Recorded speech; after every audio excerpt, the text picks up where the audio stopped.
नमस्कार, आप देख रहे हैं फर्स्ट बिहार झारखंड। मैं हूं खुशी उपाध्याय। 2024 में झारखंड विधानसभा चुनाव हुआ, जहां पर सभी पार्टी रणनीति तैयार करके अपने अपने धुरंधर को उतारी। लेकिन जीत किसकी हुई? चुनाव का जो नतीजा सामने आया सबको हैरान कर दिया। आपको बताते चले कि जहां झारखंड में इतनी सब पार्टी उतरी हुई थी, तो वहीं झारखंड में जो पार्टी जीती वो थी जेएमएम पार्टी, यानी झारखंड मुक्ति मोर्चा पार्टी, जिसके बाद झारखंड के सीएम बने हेमंत सोरेन। अब यहीं पर जो झारखंड में दूसरे नंबर पर पार्टी उभरी वो थी बीजेपी। लेकिन झारखंड में इस बार बीजेपी को बड़ा झटका लगा है। आपको बताते चले कि आखिर झारखंड में बीजेपी को इतना तगड़ा झटका क्यों लगा। परगना क्षेत्र से बीजेपी को तगड़ा झटका लगा है। पार्टी के पूर्व प्रदेश अध्यक्ष और बोरियो विधानसभा के पूर्व विधायक ताला मरांडी ने भारतीय जनता पार्टी से इस्तीफा दे दिया है। उन्होंने अपने सभी पदों से त्यागपत्र देते हुए प्रदेश अध्यक्ष बाबूलाल मरांडी को पत्र सौंपा। इसके तुरंत बाद ही शुक्रवार को उन्होंने भोंगादिया में झारखंड मुक्ति मोर्चा का दामन थाम लिया। उसके बाद ही मुख्यमंत्री हेमंत सोरेन ने उन्हें पार्टी की सदस्यता दिलाई, पहनाकर स्वागत किया। ताला मरांडी ने बीजेपी छोड़ने के पीछे निजी और वैचारिक मतभेदों का कारण बताया है। उन्होंने त्याग पत्र में लिखा है कि मैं भारतीय जनता पार्टी का समर्पित कार्यकर्ता रहा हूं और पार्टी द्वारा मुझे जो भी अवसर दिए गए उसके लिए मैं आभारी हूं, परंतु कुछ वैचारिक मतभेद और प्रतिकूल परिस्थितियों के चलते यह निर्णय लेना पड़ा।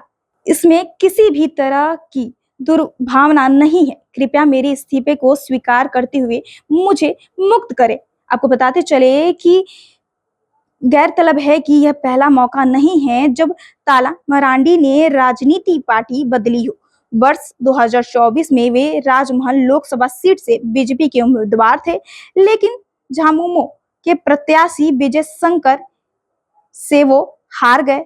जब करारी हार मिले उसके बाद वो बीजेपी में रहे, लेकिन जिसके बाद अब सामने जो खबर आ रही है कि अब उन्होंने पार्टी से इस्तीफा दे दिया है।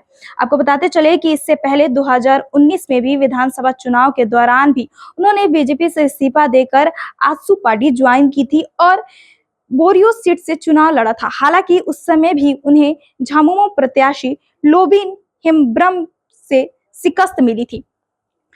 अब आपको बताते चलते हैं कि जिस तरीके से जो खबर सामने आ रही है वो ये है कि झारखंड में बीजेपी को तगड़ा झटका लगा है।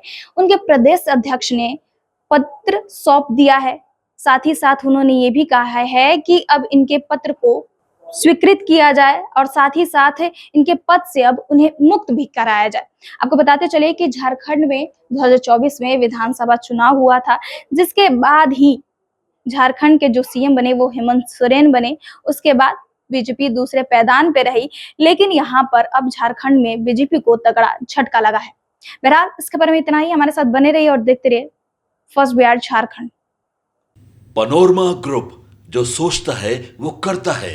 आपके अपने सपनों का आशियाना। ये लो, मुंह मीठा करो। आज मैंने अपना जॉब छोड़ दिया। अब हम पूर्णिया वापस जाएंगे। जॉब छोड़ दिया है? मतलब ये घर कैसे चलेगा? हम करेंगे क्या? और माँ बाबूजी क्या बोलेंगे? इसलिए मैं एक और मिठाई का डब्बा लाया। अपने बिजनेस के लिए लोन अप्रूव हो गया। अरे लोन अप्रूव हो गया वो तो ठीक है, लेकिन पूर्णिया में हम रहेंगे कहाँ? अपना घर भी तो नहीं है वहां। इसलिए तो एक और मिठाई का डब्बा अलग से लाया हूं। हमने पूर्णिया में घर ले लिया है, पूर्णिया के ई होम्स पैनोरमा में। पूर्णिया में पैनोरमा ग्रुप लेकर आए हैं ई होम्स पैनोरमा। बड़ा घर, आलीशान जिंदगी और अत्याधुनिक सुविधाओं के संग। अरे अरे, अब क्यों मुंह मीठा करवा रही हो? क्योंकि हम घर वापसी जो कर रहे हैं। घर वापसी की खुशी पूर्णिया में ई होम्स पैनोरमा के संग। E Homes Panorama, luxurious lifestyle redefined.